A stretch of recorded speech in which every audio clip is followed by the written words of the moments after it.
ပြန်ဝေးရတော့ကျွန်တော်နေငါ့ကိုကျွန်တော်တို့ဒါလေးကိုဝိုင်းဝန်းပြီးတော့ဒီလိုဖြစ်လာအောင်လုပ်တဲ့ဒီအလုံးသောလောကအလုံးအတိုင်းဝိုင်းရပုဂ္ဂိုလ်တွေကြောင့်ဒီဟာလေးကိုဖြစ်လာတာပေါ့လေတော့ဒီလိုလုပ်ဖို့ကိုလေဒီကားရဲ့စူဆောင်းထားတဲ့ပိုင်ရှင်ဖြစ်သူကသူစူဆောင်းထားတဲ့ဒီကားတွေကိုတူရဲဟိုဘယ်နဲ့ချသူလဲခံစားကြည့်ရှုခွင့်ရအောင်ဆိုစိတ်ကူးလေးနဲ့တိုင်ပင်ပြီးလုပ်ခဲ့ကြတာဖြစ်ပါတယ်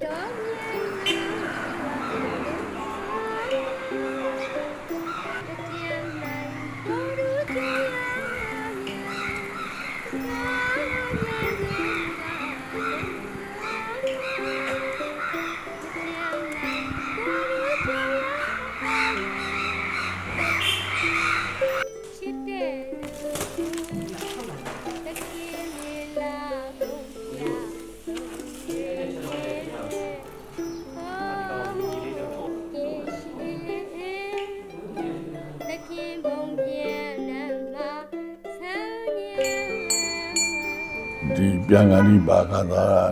လဲလို့မေးတော့ပြန်မအောင်မေးပြန်တော့အောင်မေးတော့ကွန်ဆက်ပါတယ်ဆိုတာမျိုးပဲဖြစ်ရတာပေါ့လေပြီးတော့ဒီပွဲတော်ဟာမစခင်ရလဲပြင်ရဆင်ရတယ်ပြနေခြင်းနဲ့ပြင်ရဆင်ရတာပဲပါလို့ရလိုရာလေးတွေရွှေရာပြောင်းတာစပြင်ဟောပကြီးပြဝဲတစ်ခုရဲ့နေစတူဝါလောရမေဟာလေးလေကျွန်တော်တို့ဝိုင်းဝန်းလုပ်တဲ့အတွက်တလောက်အောင်မြင်လာတာဖြစ်ပါတယ်အဲ့တော့ဟိုနားစင်လာရဆိုရင်တော့ပွဲဦးမင်းပွဲလည်းမင်းပွဲသိမင်းဆိုလို့ပေါ့လေဒီသုံးပါးကိုကျွန်တော်ညီညွတ်အောင်ဆောင်ရွက်လာတဲ့အတွက်လေဒီပွဲလေးကအလုံးလှပတဲ့ပွဲလေးတွေပဲဖြစ်လာပါတယ်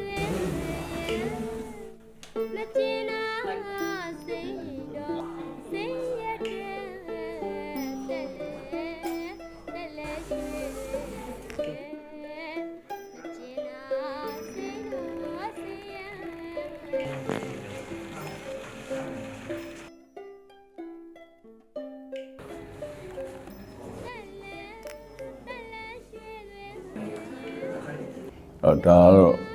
ဒီပိုင်ရှင်ဒီကားတွေကိုပိုင်ရှင်သွားတာပေါ့မွေးတာတော့ကျွန်တော်မွေးတာပေါ့မွေးပြီးတော့သူကမွေးစားသွားတာပေါ့အဲ့လိုဖြစ်ပါတယ်ဖြစ်တော့ဒီဟာကိုလည်းဒီတရားနဲ့ရှေကားကိုလည်းစူးစောင်းထားတဲ့သူကိုယ်တိုင်သူတကယ်နဲ့ကြီးစုခွင့်မဖြစ်နိုင်အဲ့တော့သူမှအဲ့ဒါလည်းသူ့တက်လေအကျိုးများတစ်ခုဖြစ်တယ်ပေါ့လေပြီးတော့ဒါအကြောင်းစတဲ့ရည်ရွယ်တဲ့အတိုင်းပဲဒါ non profit ပုံစံမျိုးလုပ်တယ်ကျွန်တော်အကျိုးများမရှိဘူးကျွန်တော်အကျိုးများကတော့လာတဲ့ကြီးစုတွေပကြီးချစ်သူတွေလူကြီးလူငယ်မရွေးသူတို့ကျင့်နာသွားတာလေးပီတိဖြစ်သွားတာလေးတွေဟလာပျော်သွားတာလေးတွေဒါလေးတွေကတော့ကျွန်တော်ရဲ့အဓိကအကျိုးများဖြစ်ပါတယ်ကျွန်တော်ကိုယ်တိုင်လည်းဒီကားတွေကိုကျွန်တော်ရေးခဲ့တာနေပေါင်းများစွာဆိုတော့လေဆယ်နှစ်ဆယ်မှုမကရေးလာတဲ့ကားတွေရှိတော့ကျွန်တော်ကိုယ်တိုင်နဲ့ဒါလေးတွေပြန်ပြီးတော့အဝေးရောက်နေတဲ့သားသမီးတွေနိုင်ငံထွက်သွားတဲ့သားသမီးတွေအိမ်အောင်ကျသွားတဲ့သားသမီးတွေစာသမီးဒီဝန်ထမ်းဖြစ်လို့တခြားမျိုးကပြောင်းသွားတဲ့သားသမီးတွေလိုပဲအခုဒါတွေကိုသူတို့တွေနဲ့ပြန်လည်စုံစည်းရတဲ့ခံစားမှုမျိုးကျွန်တော်မှခံစားရပါတယ်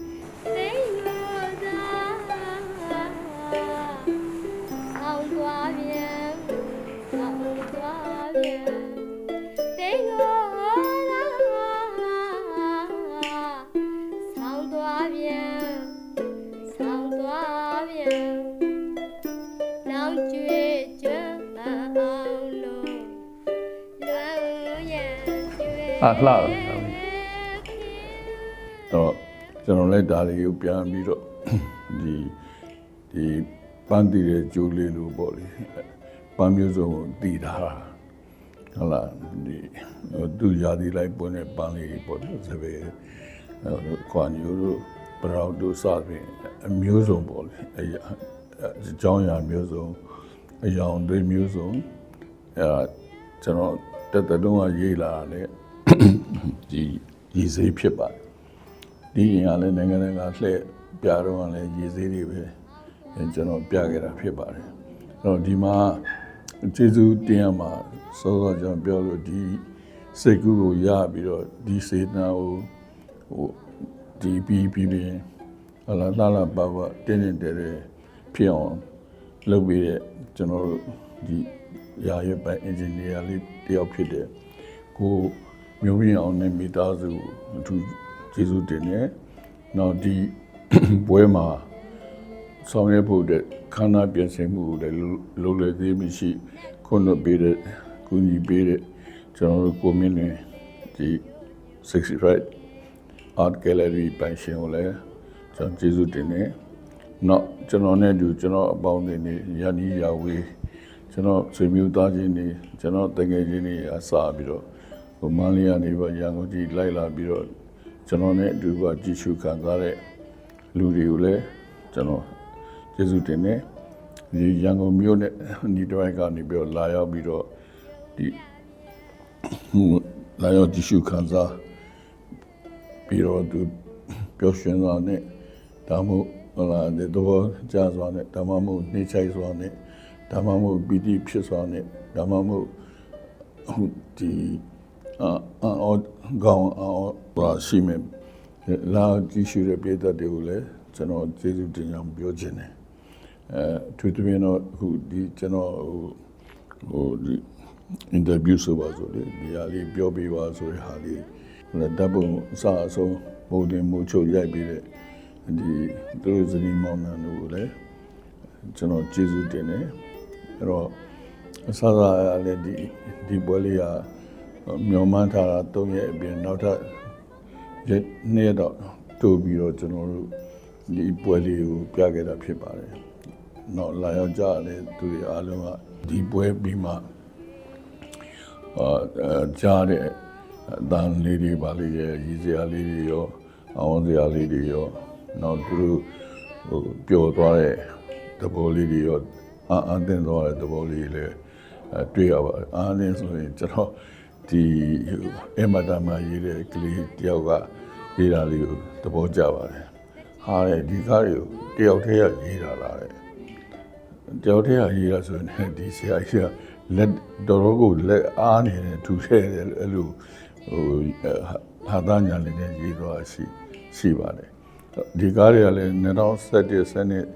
73ကားတွေများပါတယ်။နောက်ပိုင်းကျတော့လေ